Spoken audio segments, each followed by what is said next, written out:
வேண்டாம், அம்மாவை கஷ்டப்படுத்த வேண்டாம் என்று இந்த சிறுமி முடிவெடுத்தாள். மறுபடி பள்ளிக்கூடம் போகும் ஆசை பாதியிலேயே கருகிவிட்டது. ஆசைப்படுவதற்கும் ஒரு தகுதி வேண்டும். அதற்கு புண்ணியம் பண்ணியிருக்க வேண்டும். போன ஜென்மத்தில் நான் அப்படி ஒன்றும் பண்ணியிருக்க மாட்டேன் என்று நினைக்கிறேன்.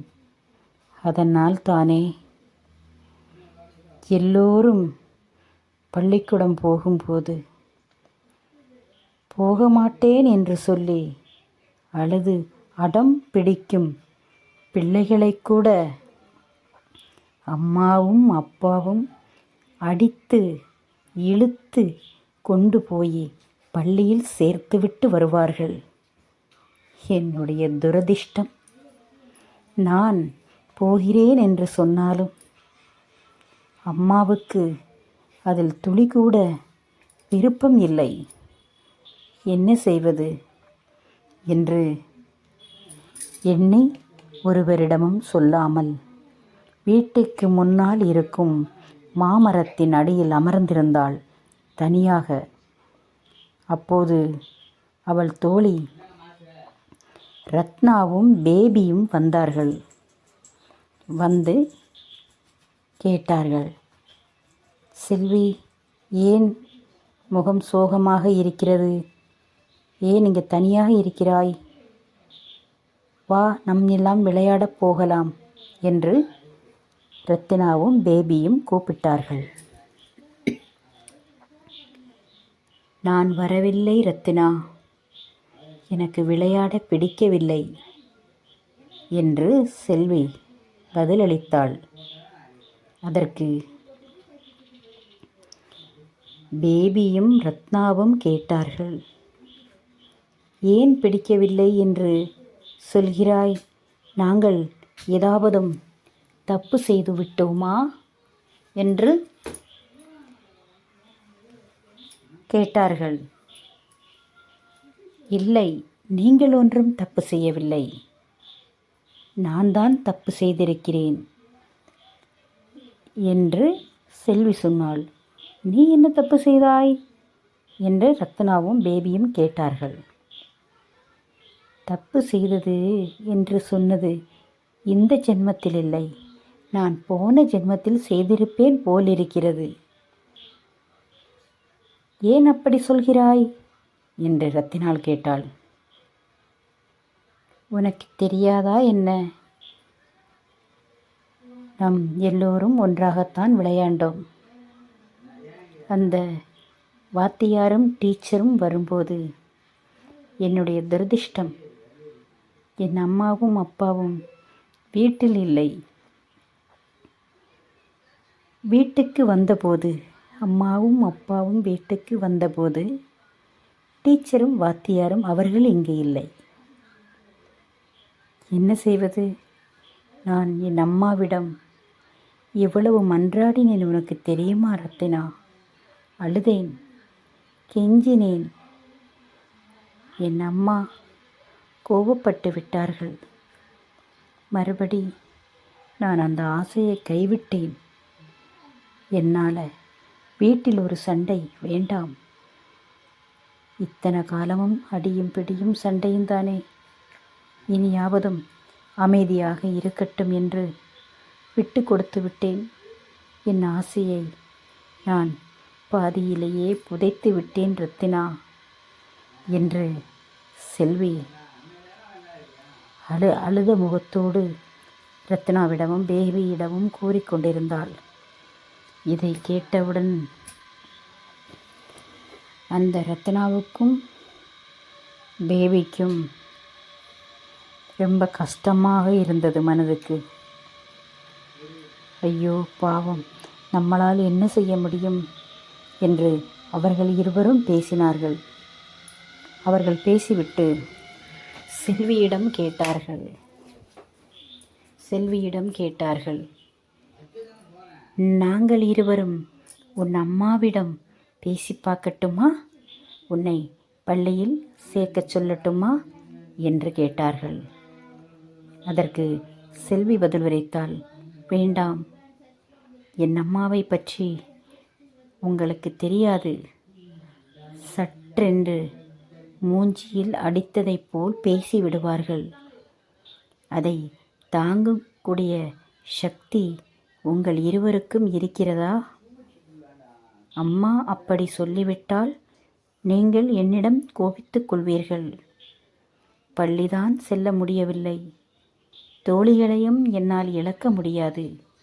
தயவுசெய்து அம்மாவிடம் நீங்கள் கேட்க வேண்டாம். கேட்டாலும் என் அம்மா சம்மதிக்க மாட்டார்கள். அது ஏனென்று எனக்கு தெரியவில்லை என்று செல்வி சொன்னாள் தோழிகளிடம். அப்படி சொல்லிக்கொண்டு இருக்கும்போது தெய்வானை அக்கா வேலை முடிந்து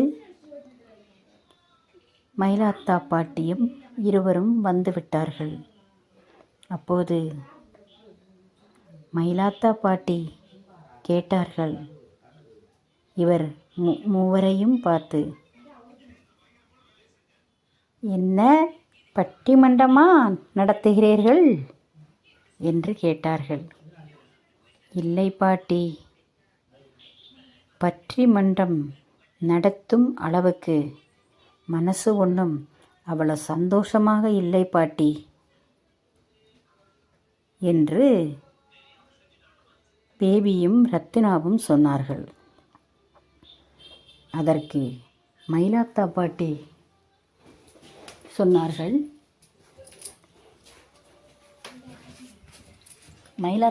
சொன்னார்கள், அதற்கு உங்களுக்கு இப்பவே அவ்வளவு பெரிய கஷ்டமா? அது என்னது என்று கேட்டார்கள். அதற்கு செல்வி ஒன்றும் பேசவில்லை, மௌனமாக இருந்தாள்.